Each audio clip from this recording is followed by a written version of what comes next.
Salukie, thank you for being on the show. I appreciate you coming on. How are you today? I'm doing fine. I Go was ahead. bored to bits in quarantine. I'm here in Israel and I had to quarantine for 8 days. So I found his interview with Kurt and I asked him if I could hop on as well to kill some time. Now I'm happy to be done with quarantine, but I still want to hop on the podcast. So yeah, here I am. Absolutely. Well, Salukie, I think you have an interesting story, just like a lot of people who make that leap and go on to be travel vloggers. The video I think a lot of people see of you is from homeless to travel vlogger. Could you explain that story for people who might not be aware of it? Yeah. Um, well, when I was about 15 years old, my parents kicked me out of my house, and I grew up between like being on the streets and being in boarding schools and stuff. I was on the streets for a bit, and one of my schoolmates saw me sleeping at the beach, and he asked me what I was doing there. So I explained my situation. He took me in for a week or two, and then I started like bouncing around between different social service solutions, such as boarding schools and host families and stuff like that, foster families and stuff like that. Certainly. It sounds like you kind of went through some tough times though during that, like getting into fights with kids, trying to find your identity. I mean, how was that? I can imagine you're just going through a lot of instability at the time. In my teenage years, I got into lots of fights. I spent one day in a new boarding school and this kid picked on me, and back then I wouldn't tolerate stuff like that. So I got in a fight with him and I got stabbed in my arm. I've got problems with my nerves because it hasn't been the same since. It was when I was just like in between, living on the streets and foster families. I had a temporary foster family.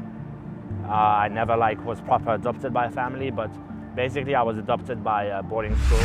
All of my life, since even before I left home, life at home was very hard. So my teenage years were the worst years of my life.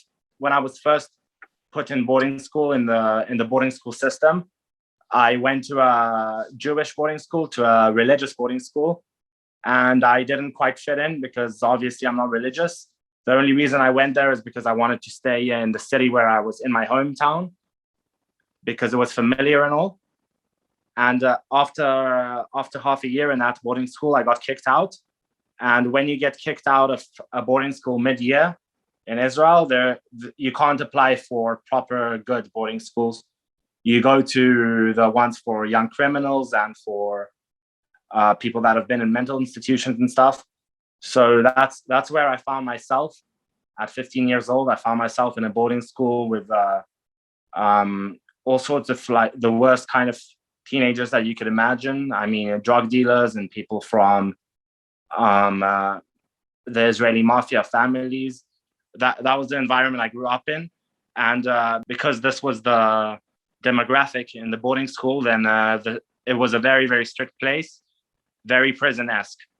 As in, we'd have to stay indoors at certain hours and go to sleep at certain hours. And we could only really roam around the premises of the boarding school and not really go outside and walk around the city. So I spent most of my teenage years very depressed, just waiting to finish my boarding school years and be a freer man, I guess. Of course. You had spent a lot of time bouncing from job to job. I know, like after high school, let's say you're kind of working odd jobs. At what point do you decide to become a YouTube travel vlogger? I started doing YouTube when I was 12 years old. As I just did a bit of vlogs, and I deleted them because I don't know. I was just when you're a kid, you don't want that attention and stuff. It was getting some traction, but I decided to delete them and just continue my younger teenage years. And then again, when I was 14, I made some videos with my Salukie dog, hence the name of the channel, which I just decided to keep.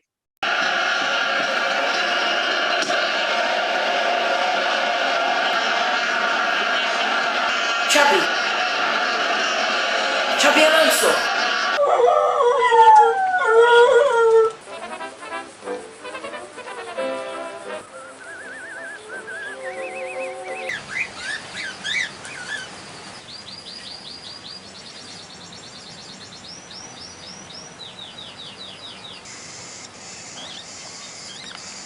And around between 14 and 15, I was kicked out of my home. I no longer had the dog, so I stopped posting videos. But I always knew I wanted to be a YouTuber. And I was looking at all these, YouTube was a pretty new thing. I was looking at all these Shane Dawsons and Smosh and all of those. And I just knew that that's what I want to do. And then I decided to wait for the best opportunity to get back into it. And I thought a great way to kick it off would be with my trip to Iraq. Good morning, guys. What the is cracking? It's the Salukie. We're now leaving Gateshead. I haven't been up this early since my bar mitzvah. Anyway, we have along about 24 hours before we arrive in Iraq. Leaving in the dark, and we're gonna get there in the dark at 4 a.m. Finally, after 24 hours of travel, I'm in Iraq.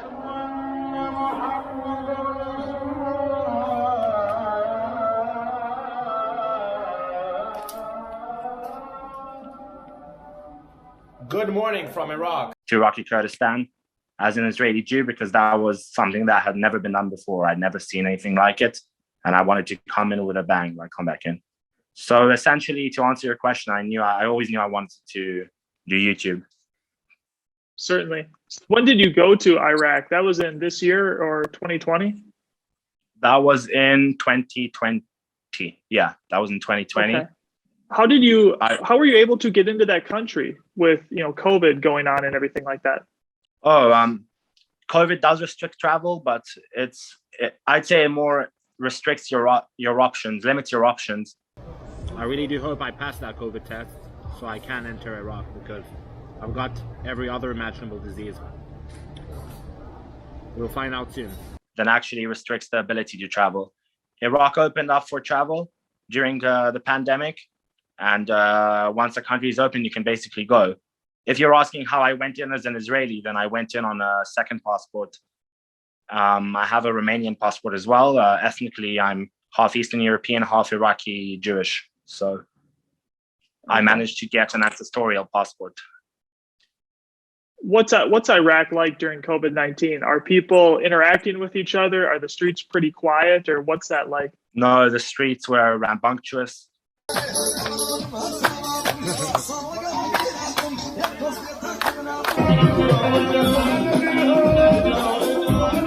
And people were interacting with each other. Not only interacting, they were hugging and kissing. In Iraq, when they say hello and goodbye, they give kisses on the cheeks, men including. So they didn't really pay too much attention to it. It wasn't like in the Western world where people really, care and take meticulous care of the situation. Iraq was just hustling and bustling as usual. Okay. Salukie, there's a great video. It's called like the Bizarre Shopping Spree, where you're in Iraq and you go into a clothing store and you take off your shirt. And first and foremost, like, you are ripped.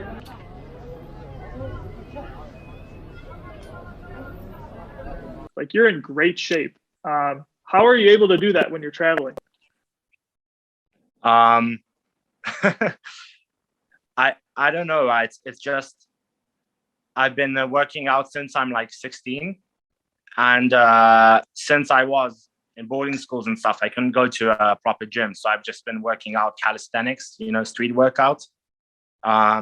So I can do that basically anywhere. If I'm traveling, I can find myself a park or just improvise and work out there. And yeah, I guess it's mostly nutrition as well. If you try to keep a good diet, I'd say that's like the biggest part of being jacked or ripped. You don't have to give up on all your hobbies to travel full time. I'm also a gamer, and I have a laptop which I bought to edit my videos, but it's a gaming laptop as well. And when I feel like it, I just open up the laptop and get in my gaming mode and stuff. Certainly. Well, perhaps your most popular video, Salukie, is you're in Bucharest in Romania, and you and a friend who it looks like he speaks Romanian, you guys walk into like a sort of a slum or a ghetto of Romania, and you have a bit of an encounter with a few people who don't want to be filmed. Oh. Okay.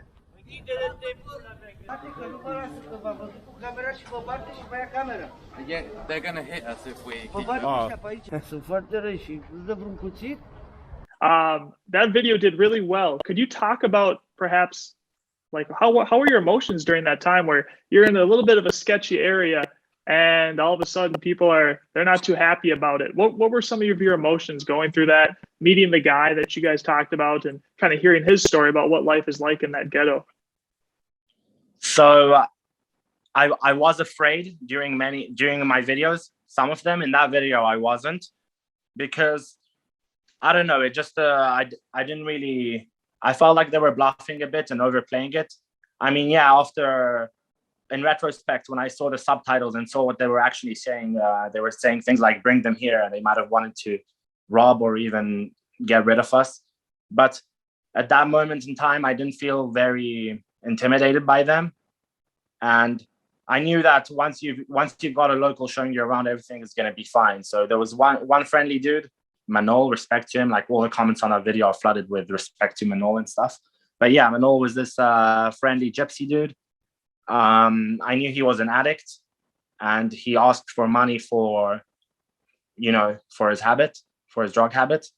So I told him, look, give us a tour of the neighborhood and take care of us, and I'll give you 50 lei, I think it was, which is about 10 euros. Wow, that's pretty significant. How tall are you, Salukie? Out of curiosity, it's hard to tell in the videos. 180, not too tall. Yeah. Okay, I'm wondering if you're like a bigger guy when you go into some of these countries, and so people are less afraid to, let's say, mess with you or anything like that. Yeah, but I mean, in that video specifically, I looked like a dweeb, dyed blonde hair and the clothes I was wearing. I feel like it's quite the contrary. The more intimidating you look, the more like, if you look like you're intimidating a bit, that could actually cause more problems. I don't know. I feel if you're more friendly looking, wearing bright colors and stuff, they do think that you're just a happy-go-lucky tourist that stumbled upon that I don't know, mafia-controlled neighborhood or whatever. Certainly. Well, let's talk about the blonde hair. So Harold Balder, super popular YouTuber. Kurt, another popular YouTuber on the rise, and now you guys have all like had blonde at some point in your hair. What gives? Why is that? I'll tell you my story. I think I know about theirs, but I guess they make lots of haircut videos, and that's just easy content. No offense, but the reason I had blonde hair was because I was hanging out with my subscribers in Newcastle, which is something like I really love to do. Meet subscribers, hang out with them. So I was just started at my friend's house, and his girlfriend was there as well, and she said, "Oh, I've been well, I'm not going to say names, but I've been dyeing people's hair and stuff, and giving haircuts illegally to make some money during COVID." This was like when COVID was really big. And she just said, and I asked her, "Do you have blonde dye?" And she was like, "Yeah." And I was like, "Let's do it." And that's it. I was just like, let's do something crazy for fun. Absolutely. So I'm a guy just kind of getting into YouTube. Like, I've been active on the site the last few years, but it's only more recently that I've become like more active in trying to create content. And for context, that interview with Kurt that we're talking about, that did really well. Got like 13,000 views or whatever. Then I did an interview with another polyglot. He's a popular YouTuber. I don't know if you know him, but his name's Wouter. And that video has like 100 views. So it's clear, like, to find that niche in YouTube or to find success, it's a little bit difficult. Speaking of Romania, that video where you go into the ghetto, it gets 350,000 views. And I'm sure emotionally, Salukie, you're like, wow, this is fantastic. How then is it difficult to go back to other videos where maybe they only get 1,000 views, 2,000 views? Like, what's that emotional, those set of emotions? What are they like for you? I'll tell you what, I've been posting consistently for 8-9 months. And I was sure that I have some videos where I finished them up, and the Romania one was one of them. And I'm thinking to myself, this is going to go viral because some really extreme stuff happened. So that was one of them, and it did. And some of them I thought the same and they didn't. and some of them I'm still sitting on because I edit videos in advance and I have a really good feeling about them. But I don't know. I'm not really phased because I know that it's just been 8-9 months, and this could take years to become bigger, to become a successful YouTuber. So I've got patience is all. It's fine if my new videos get 1,000, 2,000 views. That's perfectly fine with me because I'm grateful for that as well. And also, my goal in YouTube isn't to be like super famous or something. I would be very happy as long as I make $1,000 to $3,000 a month, which is enough to sustain myself and be able to just do YouTube exclusively, to only do YouTube. Because right now I'm still like working and stuff, different jobs. Absolutely. Can you talk about those jobs? Like, what kind of jobs do you do to make some easy cash? All right. For example, I'm now in Israel. My money's running out again, so I'm considering different jobs. Like, there's one that I've put my eye on, which is basically picking mangoes and stuff in the north of Israel, in Golan Heights, if you know it. So basically, you go there, you pick mangoes all day with what's it called? Well, you pick mangoes all day with a bunch of people, and you sleep in a tent, and that way you're not spending much, and I would make $2,000-3,000 in a month, and if I would work for 2 months, that could last me a few months in advance if I'm frugal while I'm traveling. So that's kind of the stuff I do, stuff like that, just ready and available. I used to also do freelancing, as in I would, my English is quite all right, and I'm a native Hebrew speaker, so I would do just translations and stuff like that, but that's hard. It's too hard to sustain yourself from that, like doing freelance work online. So now I just do like, work in bulk and then chill. Like work really hard for 1, 2, 3 months and then, travel and stuff. You've overcome a lot of obstacles in your life, Salukie. I think more than a lot of obstacles than, let's say, the average person. Do you ever feel like quitting? Like you're just like, hey, you know what? YouTube's hard. Life is hard. Maybe I should just go home and get like a normal job. Or do you always find yourself, there's something that brings you back to keep persevering? I could say that when I was younger, I did feel like quitting a lot of times, and I did quit a lot of times. I mean, when I was, well, you can understand what I mean by quitting, right? Like I wanted to quit life when I was younger. Nowadays, I've become so used to persevering and waiting for things to get better that I see the light at the end of the tunnel anyway. You know what I mean? And I don't want to quit YouTube, even maybe like it would be reasonable to quit after 3, 4, 5 years, but not at the moment. I just want to pursue what I love doing. So that's absolutely fine. And also, if I do get a normal job, I don't know, like, what's the point then, Like, what am I to look forward to? I feel like people need something to look forward to in life, people to love them. And I believe that something to keep a person happy, really like one of the fundamentals is to have something to look forward to. If I'd be just working a regular job, then what am I to look forward to, I'd just be thinking that I'm living out the rest of my life working a dead-end job.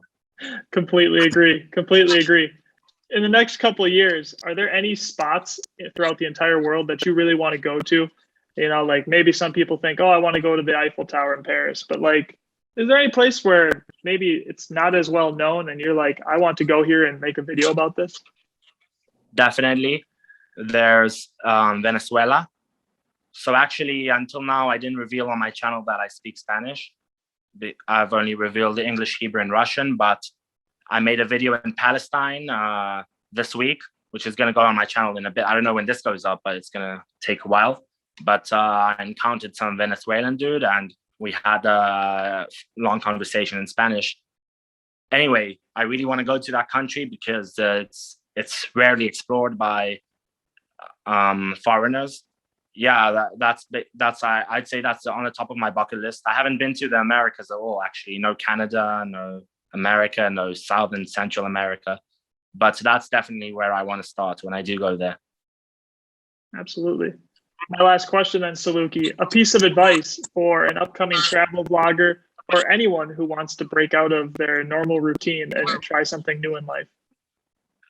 If you're an upcoming travel vlogger or YouTuber, you got to remember that the most important thing is consistency, because I've seen, not to say names, but I've seen some very boring ass travel vloggers, but they've been posting for years and they've managed to accumulate a crowd of people that enjoy their videos and look forward to them.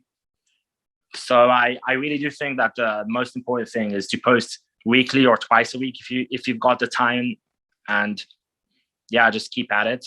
I'd say take the leap. This is a cliche, but the definition of insanity is doing the same thing over and over again. But I really do think that if you're tired of you're tired of going to the office, like everything is good and fine, but you're just tired of your current life state of mind, and there's so many options to just get out of your little corner of the world. If you're you can DM me if you looking for a job somewhere in the world. I think I understand what you mean. Ultimately is like, you got to bet on yourself, take a chance, and break up the monotony of it all. Yeah, you got to break up the monotony, I'd say. Yeah. And also, like, most people that are watching this are from the Western world. For example, I don't really understand all the people that say I'm stuck in the hood, like the Americans that come from like bad neighborhoods, and they say like, I'm stuck, I've got to make it out. You've got an American passport in your hands. You can go and live anywhere, like in the United States, New York, California. And I know people like I've seen people in Vietnam and poor countries that would kill for an American passport. So we've got all this opportunity. Me too. I was lucky to be born with an Israeli passport and access to a Romanian one as well, which is a very good combination. But we've got all this opportunity. You just have to seize it. Completely agree. Yeah. Completely agree. I appreciate the time today, Salukie. You had great answers to my questions, and thanks for coming on the podcast. Thanks a lot.